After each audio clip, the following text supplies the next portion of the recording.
So my hope is parents will take advantage of it and get their kids vaccinated.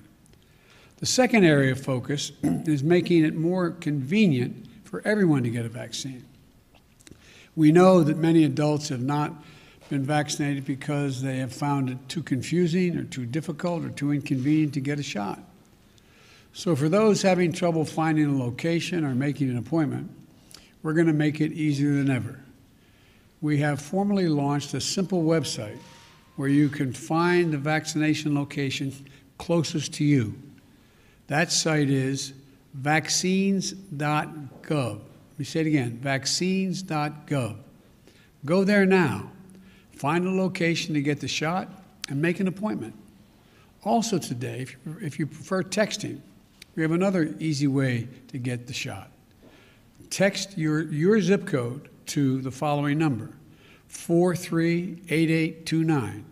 Your zip code to that number, 438829.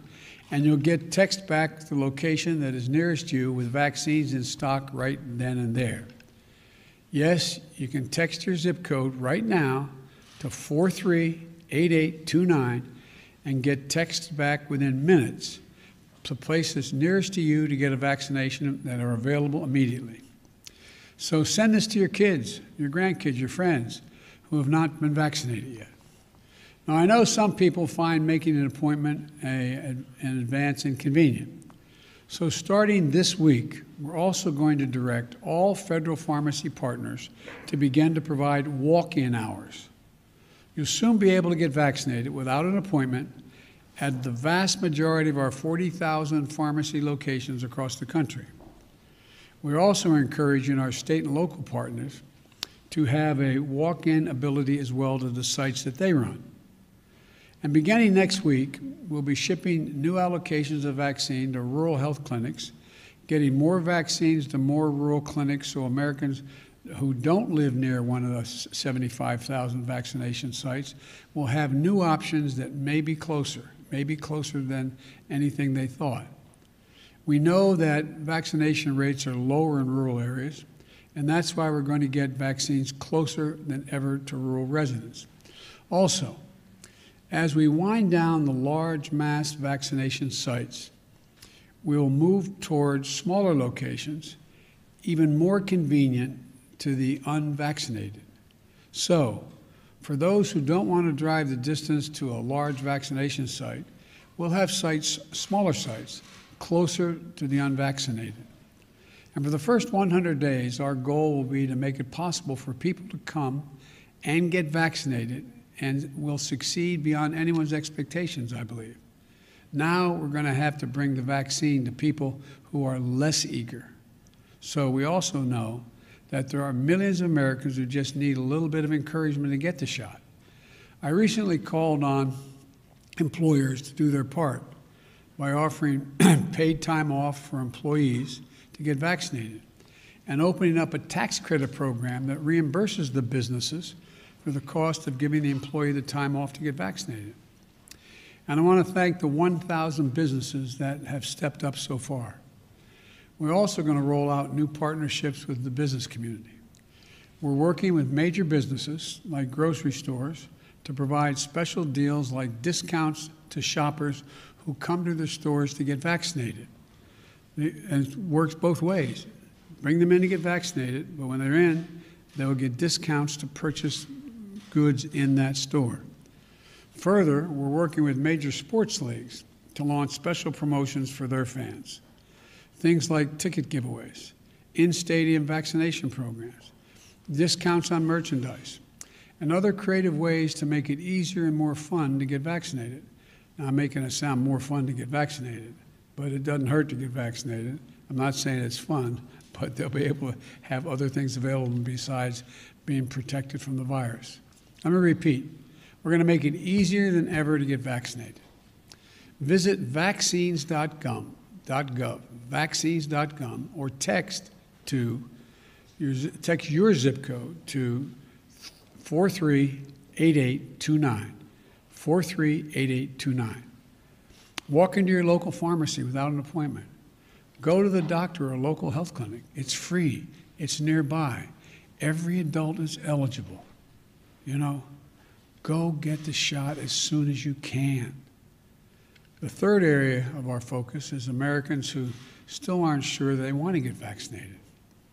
We've seen the confidence in vaccines rise steadily these past few months among virtually every segment of the population.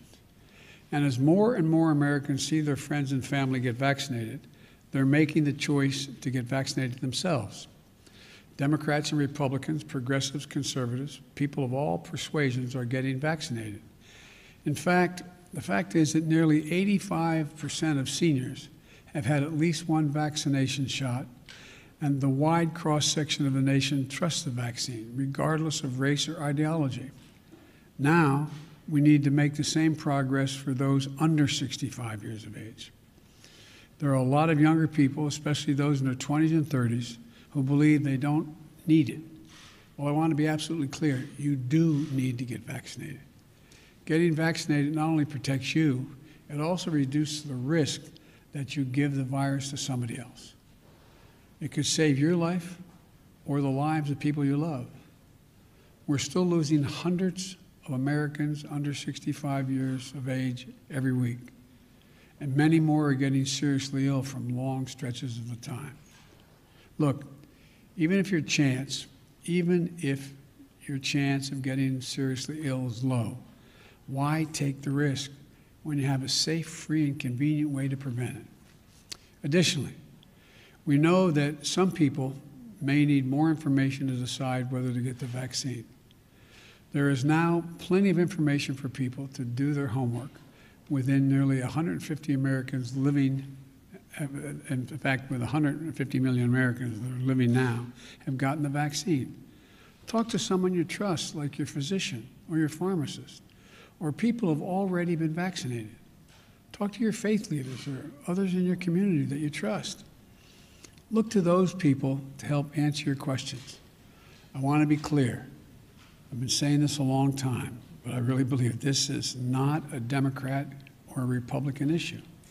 Science behind the vaccines has been under development for decades. 2 of our vaccines were authorized under prior administrations, Republican administrations. My administration, the Democratic administration, is doing the work to get hundreds of millions of shots in arms. While we may not always agree on everything, this is one thing people across the political spectrum can agree on. So I want to thank prominent conservatives like Mitch McConnell and a large group of Republican members of Congress who have medical training, who have advanced getting vaccinated.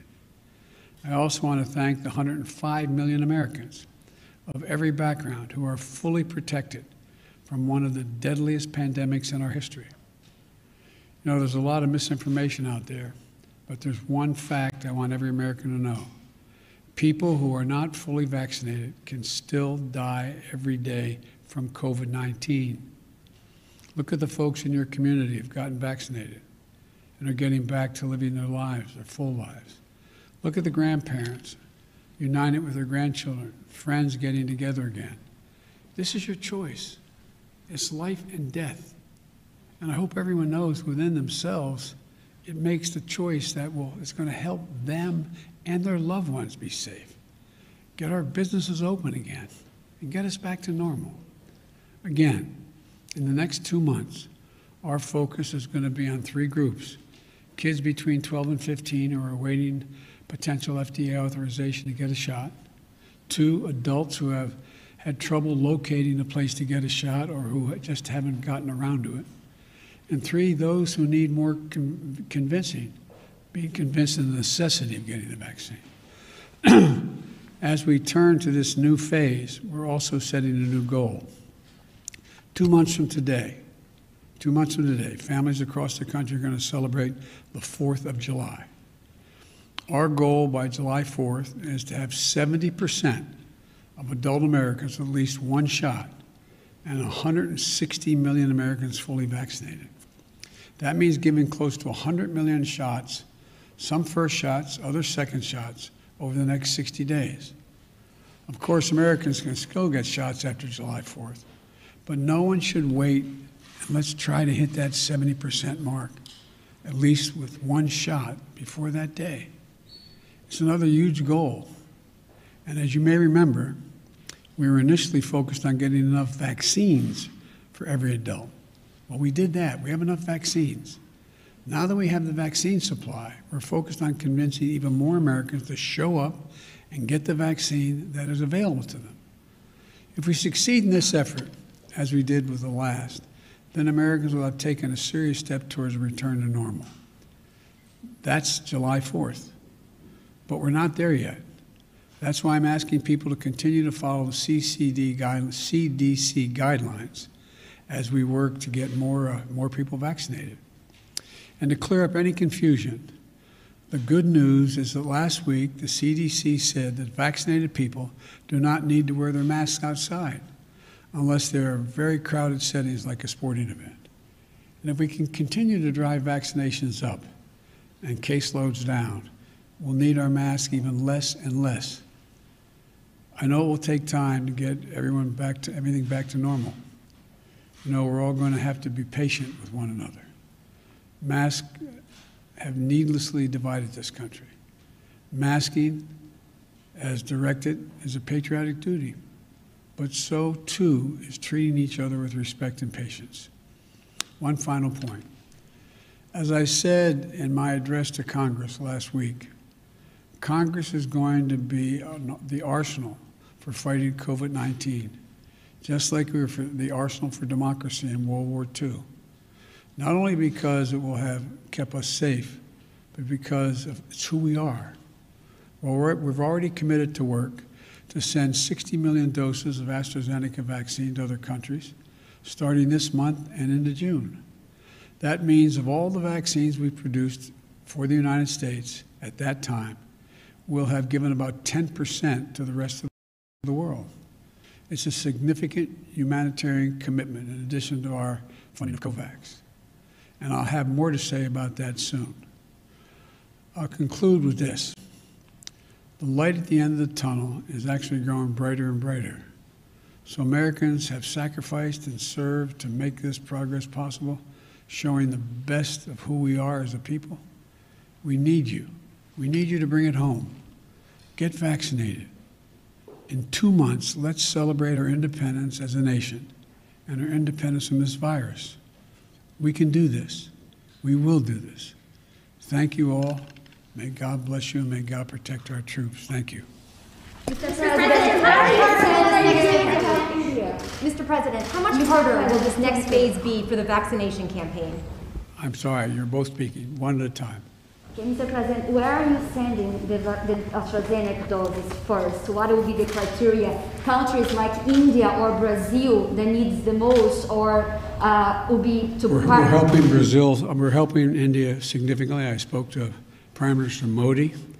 What he needs most is he needs the material and the parts to be able to have his machines that can make the vaccine work. We're sending him that. We're sending him oxygen. We're sending him a lot of the precursors. So we're doing a lot for India. With regard, with regard to the AstraZeneca vaccine, which we had, we have sent that vaccine to Canada and to Mexico, and there are other countries that we're talking to now. As a matter of fact, I talked to head of state today. I'm not prepared to announce who else we'll be giving the vaccine to, but we are going to, by the 4th of July, have sent about 10% of what we have to other nations, including some of the ones you mentioned. How much harder will this next phase be for the administration? How much harder compared to your first 100 days? Well, I think in one sense it's easier in that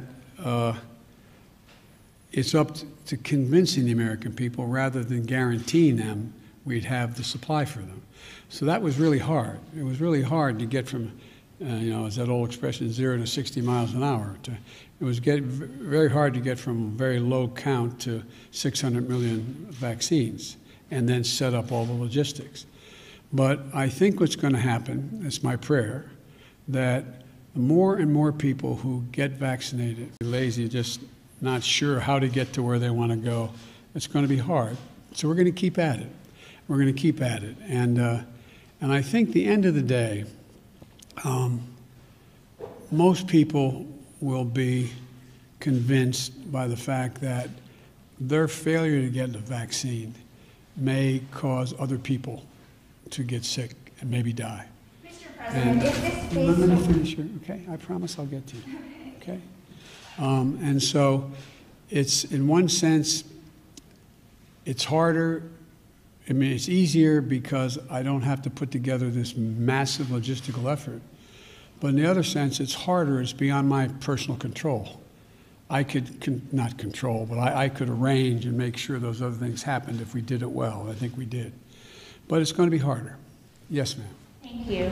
If this phase is not successful, are there any circumstances under which you would require the vaccine for people to do certain things like travel? And if not, what more can you do beyond this? Well, I'm not going to, I'm one of these guys who thinks positively and not negatively. So there's more that we can do. One of the things we can do is we can continue to produce more of the vaccine, work harder to get it available to more people, and export a lot of that to help. Secondly, whether we're going to, I think that we're going to continue to, we're going to continue to try to bring in and effectively spokespersons to represent communities that in fact people listen to. And it's going to get more granular, I think, rather than large. The likelihood of us being able to get, 100,000 vaccinations in a week at a major site is getting harder and harder. There's those people desperately wanting to get the vaccine. So I think we're going to make some real progress here. We'll see, but we're going to keep at it. Can you say whether you've spoken to your trade representative yet? Say again? Can you say whether you've spoken to your trade representative yet, Captain Tai, about the issue of issuing waivers on vaccine patents? Is that something you would support? Well, we're going to decide that as we go along. I haven't made that decision yet. Would you consider ordering more doses from Pfizer and Moderna? We are.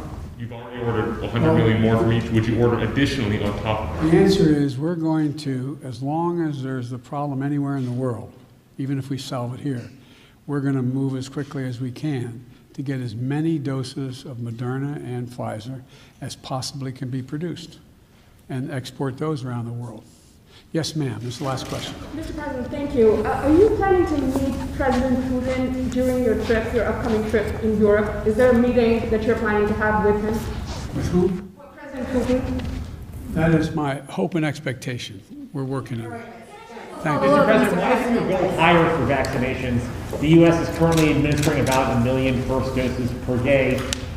35 million, you need about 35 million new people to hit 70%. Why not set that target for 75% or 80% of the population? Well, I'd like to get it 100%, but I think realistically we can get to that place between now and July 4th. And by the way, it's not like July 4th, the doors close. It's just I picked July 4th to try to get to a place where we get back closer to normal. And so we're going to be vaccinating people into next fall. This is not going to something all of a sudden July 4th where we're going to just declare it's over. Thank you so much. Mr. President, just over Brazil. Thank you, guys. Thank you.